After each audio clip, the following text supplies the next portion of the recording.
반갑습니다. 오늘도 말씀을 통해 주시는 하나님의 지혜가 가득하길 기대해요. 2024년 12월 21일 토요일 말씀 묵상입니다. 오늘 묵상한 본문은 시편 109편 16절로부터 31절까지의 말씀이에요. 한 줄 묵상과 적용입니다. 하나님은 악으로부터 우리를 건지시고 그 악을 반드시 소멸하시는 공의의 하나님이세요.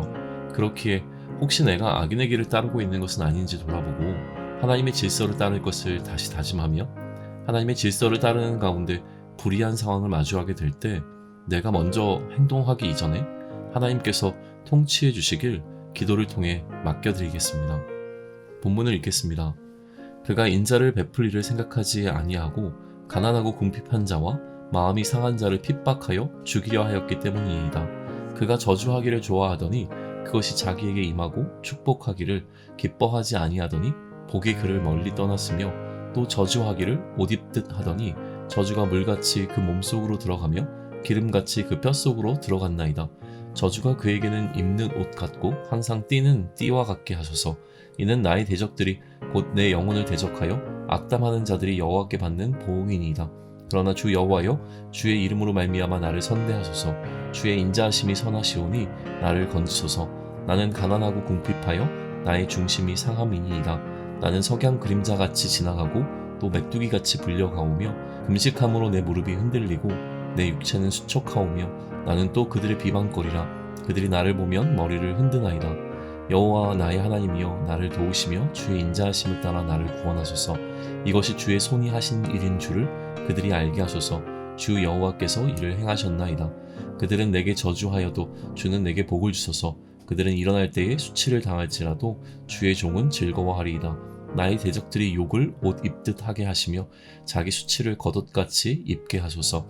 내가 입으로 여호와께 크게 감사하며 많은 사람 중에서 찬송하리니 그가 궁핍한 자의 오른쪽에 서사 그의 영혼을 심판하려 하는 자들에게서 구원하실 것이미로다. 해설입니다. 어제에 이어 시편 109편 묵상이 이어져요.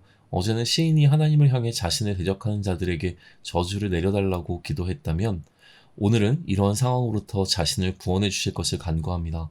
자신을 공격하는 자들의 불의함에 대한 기소가 계속됩니다. 그들은 인자를 베풀지 않고 가난한 자, 궁핍한 자, 마음이 상한 자를 핍박하여 죽이려 했다고 고발해요. 시인은 자신의 원수들에게 일어날 일을 확신 가운데 말합니다. 이들은 저주하기를 좋아하고 축복하기를 기뻐하지 않았기에 저주는 오히려 자신들에게 임하고 복은 그들로부터 떠났다고 말하죠. 이들에게 저주가 임한 것을 마치 물이 몸에 흡수되고 기름이 뼛속까지 들어가는 것처럼 묘사합니다. 항상 저주를 입고 저주로 띠를 띠게 해달라고 간구하죠. 이것은 자신의 영혼을 저주했던 이들이 하나님께 받아야 하는 마땅한 보응이라고 말해요. 그리고 이들과는 달리 자신은 선하게 대해주실 것을 요청합니다. 하나님의 인자하심으로 자신을 건져 선을 행해달라고 요청하죠. 자신이 지금 어떤 상황 가운데 있는지를 말씀드려요. 가난하고 궁핍하고 마음이 상했고 석양 그림자같이 사라져가고 있고 바람에 날려다니는 메뚜기와 같고 금식함으로 육체가 연약해졌고 사람들로부터 비방받고 있음을 토로하죠. 그렇게 시인은 하나님의 도우심을 구합니다. 하나님의 인자하심을 따라 구원해 주실 것을 요청해요. 이것을 통해 하나님을 그들에게 나타내 주실 것을 간구하고요. 자신을 그들과는 다르게 대해 주실 것에 대해 기대합니다. 저들이 저주해도 하나님은 자신에게 복을 달라고 요청해요. 아울러 그들과 자신을 다르게 대해 주실 것도 기대합니다. 그들은 수치를 당해도 자신은 기쁨을 누리게 해달라고 하죠. 오히려 대적들이 욕을 옷 입고 수치를 겉옷과 같이 입는 형편에 처하게 해달라고 기도합니다. 시인은 자신의 입으로 하나님께 감사하고 많은 사람 중에서 찬송할 것이라고 말해요. 왜냐하면 하나님께서 궁핍한 자신의 오른편에 서서 자신을 공격하는 자들로부터 구원하실 것을 확신했기 때문입니다. 적용입니다. 오늘 본문의 첫 번째 적용 포인트는 나에게 하나님을 섬김으로 인해 겪는 어려움이 있는지를 점검해 보는 것입니다.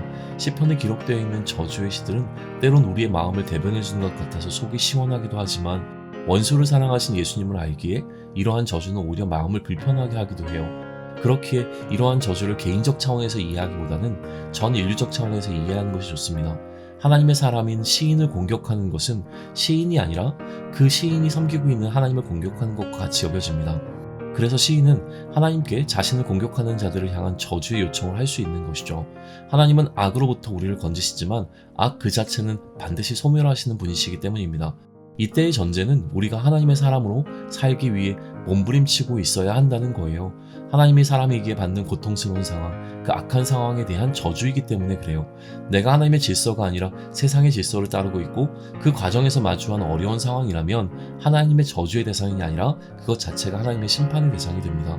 그러니 내가 하나님의 질서를 따르고 있는지를 돌아보고 그로 인해 마주하게 된 불의한 상황에 관해 하나님의 도우심을 구하는 오늘이 되기를 원합니다. 오늘 본문의 두 번째 적용 포인트는 어제 묵상했던 것처럼 이러한 저주의 주도권을 하나님께 드려야 한다는 것입니다. 나에게 행해지는 악에 대해 내가 대응할 수 있어요. 하지만 그 전에 하나님의 손에 맡겨드림이 필요합니다. 그것이 바로 기도입니다. 기도는 나의 삶의 주도권이 하나님께 있음을 고백하는 행위예요. 이것이 가능하려면 내 삶을 내가 주도하는 것보다 하나님께서 내 삶을 다스리신 것이 더 좋음이 인정되어야 합니다. 하나님을 나의 왕으로 인정하고 그 하나님께서 선하심으로 나를 이끌 것에 대한 확신 가운데 오늘을 살아가자고요. 그 첫걸음이 바로 하나님을 향한 기도입니다. 한 줄 묵상과 적용이에요. 하나님은 악으로부터 우리를 건지시고 그 악을 반드시 소멸하시는 공의의 하나님이십니다. 그렇게 혹 내가 악인의 길을 따르고 있는 것은 아닌지 돌아보고 하나님의 질서를 따를 것을 다시 다짐하며 하나님의 질서를 따르는 가운데 불의한 상황을 마주하게 된다면 내가 그 상황을 향해 무언가 행동하기 이전에 먼저 하나님께서 나를 통치해 주시길, 그 상황을 이끌어 주시길 기도를 통해서 맡겨드리겠습니다. 기도드립니다. 하나님, 오늘도 제 삶을 하나님께 맡겨드립니다. 억울하고 고통스러운 상황은 물론 나의 감정과 마음도 올려드립니다. 다만 악에서 나를 건져주세요. 내가 하나님의 질서를 따름으로 악인의 길이 아니라 의인의 길을 걷고 있는지 점검해 보겠습니다. 마주하게 되는 상황에 내 생각과 감정을 앞세우기보다 먼저 하나님께 기도하는 오늘이 되게 해주세요. 내 삶의 주도권은 하나님께 있습니다. 하나님이 나를 다스리시기에 나는 오늘도 안전합니다. 예수님의 이름으로 기도드립니다. 아멘.